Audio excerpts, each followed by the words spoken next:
আসসালামু আলাইকুম guys, Korean two Bangla চ্যানেলের পক্ষ থেকে আপনাদেরকে জানাই স্বাগত। সবচেয়ে সহজ পদ্ধতিতে কোরিয়ান ভাষা শেখার আজকের এই দ্বিতীয় পর্বে আপনাদের সাথে আছি আমি হাবিবুল্লাহ হাবিব। তো আজকে আমি আপনাদেরকে দেখাবো কোরিয়ান ভাষার যে সংযুক্ত স্বরবর্ণ আছে এগুলো আমি আপনাদেরকে দেখাবো। সেজন্য না টেনে সম্পূর্ণ ভিডিওটি দেখার অনুরোধ রইল। দেখেন, প্রথমে আমি লিখেছি এইচ আকৃতির একটি বর্ণ, এটাকে কোরিয়ান ভাষায় বলা হয় এ। এটা হচ্ছে অন্তস্থ জফলা আকার এ।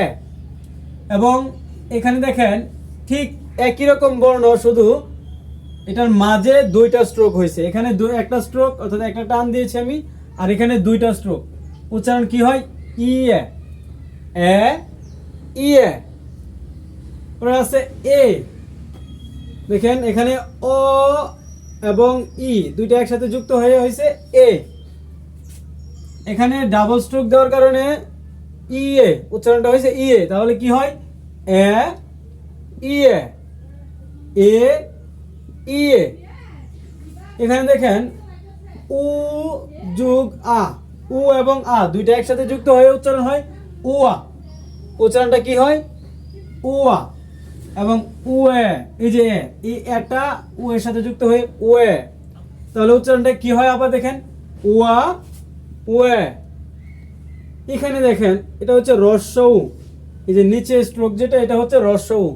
উ যোগ অ কি হয়? উ যোগ অ উ উ। এটা হচ্ছে ও, এটা হচ্ছে উ। উচ্চারণে কিন্তু তফাৎ আছে, মনে রাখবেন। তাহলে উ উয়ে। রস্যউ যোগ এ কি হয়? উয়ে উ উয়ে। আর এটা হচ্ছে ওয়া ওয়ে, এরকম ওয়া ওয়ে। তফাৎ আছে উচ্চারণে দুইটা ওর মধ্যে। পরে দেখেন এখানে লেখা আছে উই। রস্যউ যোগ ই, এই যে রস্যউ যোগ ই উই। আর এখানে এই যে উটা, এটা কিন্তু আমি বলেছিলাম গত ক্লাসে যে 50% উচ্চারণ হবে এটা। অর্থাৎ সাধারণ যে উ আমরা উচ্চারণ করি, এটার তুলনায় এটার উচ্চারণ হবে 50%, অর্থাৎ অর্ধেক। যেমন এটাকে যদি বলি ও, এটাকে বলি উ, এবং এটা হচ্ছে রস্যউ, এটা উচ্চারণ হবে উ।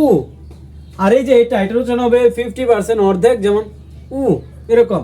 তাহলে এটা কি হয়? উই।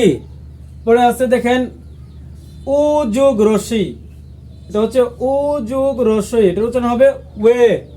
এখন দেখেন এটা কিন্তু আমার এখানে লেখার কথা ছিল এই বর্ণটা, কিন্তু আমি এটা লাস্টে লিখেছি, এটার সাথে লিখেছি। যে এটার সাথে লেখার কারণ হচ্ছে দেখেন রস্যউ যোগ রস্যই, এটার উচ্চারণ হয় উই, কিন্তু উ যোগ রস্যই এটার উচ্চারণ হয়েছে ওয়ে। একটু তফাৎ, কিন্তু এটা আলাদা। হ্যাঁ, এই জন্য এটা মনে রাখতে হবে। দেখেন সম্পূর্ণটা আমি আবার পড়ে শোনাচ্ছি। এ ইয়ে এ ইয়ে ওয়া ওয়ে ও ওয়ে উই ওয়ে ওয়ে। এই হচ্ছে আমাদের কোরিয়ান ভাষার যে সংযুক্ত স্বরবর্ণগুলো ছিল, এগুলো আমি দেখিয়েছি। তো আজকে এ পর্যন্তই। আগামী ক্লাসের আমন্ত্রণ জানিয়ে আজকে এখানে বিদায় নিব। তবে বিদায় নেওয়ার আগে একটাই অনুরোধ, যদি ভিডিওটি ভালো লেগে থাকে তাহলে অবশ্যই একটি লাইক করে দিবেন, এবং পরবর্তী নতুন ভিডিও পেতে চ্যানেলটি সাবস্ক্রাইব করে পাশে থাকা বেল আইকনটি অন করে রাখবেন। ধন্যবাদ সবাইকে। আল্লাহ হাফিজ।